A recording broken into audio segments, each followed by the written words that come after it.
ipuina. Gizon egiazalea, gezurtia eta tximua. Gizon bik irten zuten elkarrekin lura eta herriak ikustera.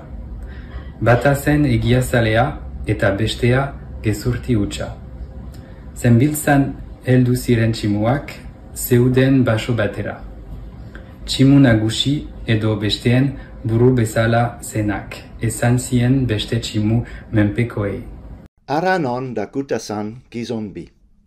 Zoazte eta esan, Jezue datozela nire aurrera. Egin zuten mandatua txima batzuek, eta eraman zituzten gizon haiek tximu nagusiaren aurrera. Haiek tximu nagusiaren aurrera. Heldu orduko horiek eseri zen bera aulki eder batean.